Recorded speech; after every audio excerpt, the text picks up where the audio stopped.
तो आज हम बात करेंगे images found by spherical mirrors, यानी देखेंगे कि कनकेव मिरर के केस में और कन्वेक्स मिरर जो कि अभी हम उसका भी स्टडी करेंगे, उस केस में किस तरह से हमारे पास इमेजेस बनते हैं। ठीक है, अब देखें ये हमने बात की थी जी कि ये बेसिकली एक स्फेरिकल मिरर था। ठीक है, स्फेरिकल ग्लास था basically, not mirror, spherical glass था जिसका हमने एक पीस काट के जब इसकी जो आउटर साइड पॉलिश कर दी तो ये हमारे पास क्या बन गया, एक कनकेव मिरर बन गया। ठीक है, अभी हम इसको अगेन दोबारा से रिमूव कर देते हैं। तो जो जो उस स्फेरिकल मिरर का सेंटर था उसको हमने सेंटर ऑफ कर्वेचर कह दिया, और वो पॉइंट जहां पे तमाम रेज ऑफ लाइट जो कि इस इमेजिनरी लाइन जो कि पोल में से पास करी है, यानी सेंटर ऑफ कर्वेचर और पोल में से पास करती है, जिसको हम प्रिंसिपल एक्सिस कहते हैं। ठीक है, this line is called principal axis, यानी वो रेज ऑफ लाइट जो कि पैरेलल टू प्रिंसिपल एक्सिस होती हैं।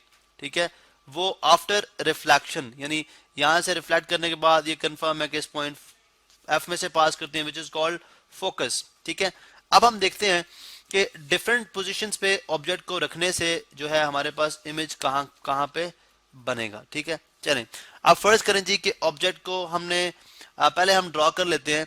पहले हमने ड्रॉ कर लिया जी कि फर्ज करें ये है O for object, object position है। ठीक है, ओ फॉर ऑब्जेक्ट पोजीशन। ठीक है, बिकॉज हम एक छोटा सा टेबल भी क्रिएट कर देंगे। ठीक है, आई फॉर इमेज पोजीशन।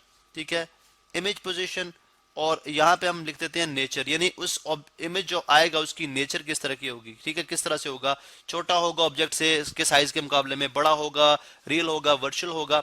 अब देखें यहाँ पे अगर हम लेट से ऑब्जेक्ट रखते हैं बियॉन्ड सी, यानी सी से पीछे हमने एक ऑब्जेक्ट रखा, तो अब वैसे तो आप जानते हैं कि हमें जो जब हम इमेज ले रहे होते हैं ऑब्जेक्ट का, तो बहुत सारी रेज ऑफ लाइट जो इससे रिफ्लेक्ट होके मिरर पे जाएंगी, वहां से रिफ्लेक्ट होके जहां पे मीट करेंगी वहां पे इमेज बनेगा। ठीक है, लेकिन हम जो है जस्ट एक टॉप ऑफ द यानी हेड ऑफ द जो इस ऑब्जेक्ट का जो, चूंकि ये एरो है, ऑब्जेक्ट हमारे पास एक एरो है। ठीक है, ओ फॉर ऑब्जेक्ट। ठीक है, तो यहाँ पे हम क्या करेंगे, सिर्फ जो है वो एक टॉप केस का इमेज बनाएंगे, और एक पॉइंट का इमेज बनाने के लिए हमें एटलीस्ट 2 रेज चाहिए होती हैं। अब रे डायग्राम के तहत एक रे ऑफ लाइट जो है आप जानते हैं जो कि पैरेलल टू प्रिंसिपल एक्सिस होती है, वो आफ्टर रिफ्लेक्शन पास करती है फोकस में से। ठीक है, पास करेगी फोकस में से, और वो रे ऑफ लाइट जो कि फोकस में से पास करती है, ठीक है, फोकस में से पास करती है आफ्टर रिफ्लेक्शन, वो पैरेलल टू प्रिंसिपल एक्सिस हो जाती है। अब जिस पॉइंट पे ये दोनों मीट कर रही हैं रेज, जैसे ये पॉइंट है बेसिकली यहाँ पे। आप देखें आप एक दो चीजें नोट करें। एक तो ये कि ऑब्जेक्ट सी के बियॉन्ड रखते हैं तो इमेज कहाँ पे बनता है, सी और एफ के दरमियान बनता है। ठीक है, यानी सेंटर ऑफ कर्वेचर और फोकस दरमियान का मतलब इन बिटवीन एग्जैक्टली नहीं है, इन दोनों के दरमियान ही किसी जगह पे बनेगा। ठीक है, और इसी तरह से अगर आप जो है इसको देखें तो रियल टाइम यानी जो रिफ्लेक्टिंग सरफेस है उसके सामने इमेज बन रहा है, इसलिए रियल होगा। ये दूसरा ये भी कह सकते हैं कि रियल रेज ऑफ लाइट के मिलने से बन रहा है, इसलिए रियल इमेज है। और इन्वर्टेड है, मीन उल्टा है, इसका हेड जो है इसका एरो ऊपर है, इसका एरो नीचे है, यानी अगर फुट इसके ये है, इसका हेड ये है, तो इधर इसके फुट ये होंगे, हेड नीचे होगा, तो इसका इन्वर्टेड इमेज बनेगा। तो यहाँ से हमने ये बात जो है वो एक तो हमें ये बात यहाँ से समझ आ जाती है। ठीक है, कि अगर हम ऑब्जेक्ट को बियॉन्ड सी रखते हैं, कहाँ पे रखते हैं जी, बियॉन्ड, यहाँ पे मेंशन कर दूंगा बियॉन्ड सी, तो इमेज क्या, इमेज पोजीशन, इमेज की पोजीशन क्या होगी, सी और एफ के दरमियान। ठीक है, और चलो यहाँ पे नेचर का ई नहीं है, नेचर इसकी क्या होगी, रियल होगी, R for real, I for inverted. ठीक है, और क्या होगी, smaller in size to that of object, यानी ऑब्जेक्ट का साइज बड़ा था लेकिन इसका साइज क्या था, स्मॉलर इन साइज, जो इमेज का साइज था वो क्या था, स्मॉल था। ठीक है, तो जब भी आप जो ऑब्जेक्ट को बियॉन्ड सी रखेंगे, सी से पीछे रखेंगे, इमेज आपका इसी तरह से बनेगा। ठीक है, अब हम क्या करते हैं, ऑब्जेक्ट को हमने उठाया और ऑब्जेक्ट को उठा के हमने सी पे रख दिया। ठीक है, एग्जैक्टली सेंटर ऑफ कर्वेचर पे रख दिया। ठीक है, तो अब ये रे ऑफ लाइट जो कि parallel to principal axis after passing focus में से पास करेगी। ठीक है, ठीक है, फोकस में से पास करेगी, और इसी तरह से वो रे ऑफ लाइट जो कि फोकस में से पास करी है आफ्टर रिफ्लेक्शन क्या करेगी, पैरेलल टू प्रिंसिपल एक्सिस। ठीक है, अब ये देखें इसमें मैं खुद से ऐसा मतलब जानबूझ के बनाने की कोशिश नहीं कर रहा, बल्कि ये ऐसा ही बन रहा है। अगर आप देखें तो हमारे पास जो इमेज बना है जहां पे ये मीट कर रही है वो पॉइंट बिल्कुल सी के नीचे है। ठीक है, और इक्वल साइज का, देखें इक्वल साइज का रियल इमेज है, इन्वर्टेड है और इक्वल साइज का।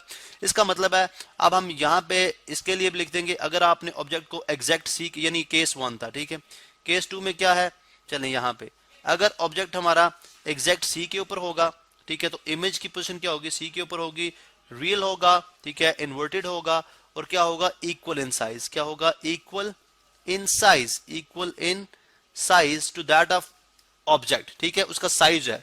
इसी तरह अगर आप इस ऑब्जेक्ट को उठा के सी और एफ के दरमियान रख देते हैं, चलें, ठीक है, अब देखें यहां से अगर आपको बियॉन्ड सी रखते हैं तो सी और एफ के दरमियान बनता है। इसका मतलब अगर आप इमेज को सी और एफ के दरमियान रखेंगे तो आपका पोजीशन होगी जो ऑब्जेक्ट की वो क्या होगी, बियॉन्ड सी होगी। यहाँ पे हम देख भी सकते हैं ये रे ऑफ लाइट स्ट्रेट गई, ठीक है, यहां से जो जो आफ्टर रिफ्लेक्शन फोकस में से पास करेगी, जो फोकस में से पास करी है, ठीक है, वो आफ्टर रिफ्लेक्शन क्या हो जाएगी, पैरेलल टू प्रिंसिपल एक्सिस हो जाएगी, ठीक है। यहाँ पे देखें अगर आप तो पैरेलल टू प्रिंसिपल एक्सिस हो जाएगी, तो जिस पॉइंट पे ये मीट करी अगर आप ये देखें बियॉन्ड सी पॉइंट है ये, और यहाँ पे क्या है, ऑब्जेक्ट से बड़े साइज का, ऑब्जेक्ट से क्या है, बड़े साइज का, क्योंकि यहाँ पे जब ऑब्जेक्ट बड़े साइज का था, जो इमेज था उसकी नेचर क्या थी, स्मॉलर। यहाँ पे ऑब्जेक्ट स्मॉलर क्या है, इमेज क्या होगा, बड़ा होगा, ठीक है। अब इसको भी हम यहाँ पे मेंशन कर देते हैं।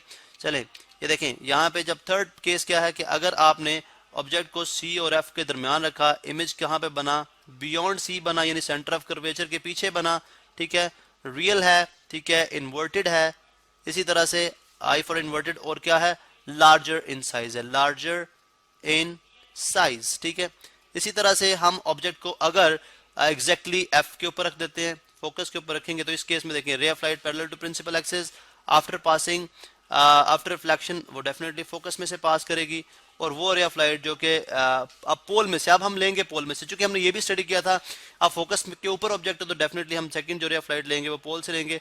अब ये देखिए दोनों रेज ऑफ जो equal angle of incidence, equal angle of reflection, अब ये दोनों पैरेलल रेज हैं, तो ये अपेरेंटली ना बैक साइड पे किसी जगह पे मीट करिए, देखें ना, ये अगर हम इनको ट्रेस बैक करके भी मीट नहीं करा सकते, ना ये यहाँ पे मीट करेंगे, तो इसका इमेज जो बनेगा वो इन्फिनिटी पे हम सपोज करते हैं कि इसका इमेज क्या बनेगा, इन्फिनिटी पे बनेगा। मीन के फोर्थ केस हमारे पास, अगर आपने ऑब्जेक्ट को कहां पे रखा, एफ के ऊपर रखा, तो इमेज कहां पे बनेगा, इन्फिनिटी के ऊपर। ये स्ट्रेट हमने बात कर दी, कहां पे बनेगा, इन्फिनिटी के ऊपर बनेगा। इसी तरह अगर आप ऑब्जेक्ट को in between F and P रखते हैं, यानी पोल और जो है वो फोकस के दरमियान रखते हैं, तो वो रे ऑफ लाइट जो पैरेलल टू प्रिंसिपल एक्सिस, देखें parallel to principal axis after reflection passing from focus, ठीक है। इसी तरह से वो रे ऑफ लाइट जो कि पोल में से पास करिए, वो equal angle of incidence angle of reflection बनाते हुए क्या करेगी, यहाँ पे इस तरह से रिफ्लेक्ट कर जाएगी। आप देखें अपेरेंटली ये रेज ऑफ लाइट किसी जगह पे मीट नहीं कर रही, बल्कि ये अवे जा रही है दूसरे से, लेकिन जब ये अवे जा रही है तो मीन का अगर हम इनको ट्रेस बैक करते हैं तो किसी एक पॉइंट पे क्या कर सकती है, ये मीट कर सकती हैं। अब ये जिस पॉइंट पे मीट कर रही हैं, ठीक है, जिस पॉइंट पे ये मीट कर रही हैं, इनको अगर हम ज्वाइन कर दें तो हमारे पास ये जो है एक एनलार्ज और इरेक्ट, मीन के यहाँ पे देखें हेड ऊपर, पाँव नीचे, तो इरेक्ट बहुत बड़ा सीधा, लेकिन वर्चुअल, क्योंकि रिफ्लेक्टिंग साइड के ऑपोजिट बन रहा है, या रेज को ट्रेस बैक करने से बने, तो क्या बनेगा, इरेक्ट इमेज बनेगा, लेकिन वर्चुअल इमेज बनेगा। तो 5 में हम कह सकते हैं कि अगर आपने ऑब्जेक्ट को एफ एंड पी के दरमियान रख दिया तो हमारे पास जो इमेज बनेगा बियॉन्ड यानी back side of the mirror, ठीक है, बैक साइड ऑफ मिरर, और दूसरा क्या है, इरेक्ट बनेगा यानी सीधा बनेगा, ठीक है, इरेक्ट यानी हमने क्या दिया, इरेक्ट मीन सीधा, ठीक है। उसके बाद वर्चुअल है, ठीक है, वर्चुअल है, और थर्ड जो करेक्टरिस्टिक है वो क्या है, very very large in size, larger in size, ठीक है। ये तो था केस हमारे पास कनकेव का। अब कन्वेक्स में बहुत सिंपल है, कन्वेक्स में हर जगह पे एक जैसा ही इमेज बनेगा। कन्वेक्स मिरर क्या है, आपने एक स्फेरिकल ग्लास का लिया पार्ट, ठीक है, अब इसका जो है अगर इनर साइड इसकी पॉलिश कर देंगे, वही मेथड है पॉलिश करने का, ठीक है, तो ये इसकी साइड रिफ्लेक्टिंग हो जाएगी, ठीक है, तमाम रेज ऑफ लाइट को क्या करता है, ये कन्वर्ज कराता है, ठीक है। अब अगर आप ऑब्जेक्ट को फॉर एग्जांपल ये लेट्स सपोज इसका जो फोकस बनता है वो समवट यहाँ पे बनता है, जो कि वर्चुअल होगा। अब आपने ऑब्जेक्ट को किसी भी पोजीशन पे रखा, फर्ज करें आपने ऑब्जेक्ट को यहाँ पे रख दिया, ठीक है, तो आप दो रेज लेंगे, एक रे ऑफ लाइट जो कि पैरेलल टू प्रिंसिपल एक्सिस है, ठीक है, आफ्टर रिफ्लेक्शन कहाँ पे जाएगी, ये देखें डाइवर्ज हो जाएगी, ठीक है, और एक वो रे ऑफ लाइट जो कि पैरेलल टू, जो कि पोल में से पास करी है, पोल पे हिट करती है, वो जितना एंगल ऑफ इंसिडेंस बना रही है उतना ही एंगल ऑफ रिफ्लेक्शन बनाएगी। अब अपेरेंटली तो ये रेज ऑफ लाइट कहीं पे भी मीट नहीं करें, लेकिन अगर हम इनको ट्रेस बैक करते हैं, अगर आप ये देखें इनको ट्रेस बैक करें, इसको भी ट्रेस बैक करें, तो ऑल टाइम आपके पास जो है वो वर्चुअल इमेज बनेगा, ठीक है, इरेक्ट बनेगा, लेकिन very very smaller in size to that of object. ये हमेशा से जिस पोजीशन पे भी रखेंगे, जो कन्वेक्स मिरर है, ये आपका कन्वेक्स मिरर है, इसका बिहेवियर बिल्कुल ऐसा ही होगा, ये बहुत छोटे छोटे इमेजेस बनाएगा, वर्चुअल बनाएगा और इरेक्ट बनाएगा, सीधे बनाएगा। तो इस तरह से इमेजेस बनते हैं स्फेरिकल मिरर्स के अंदर।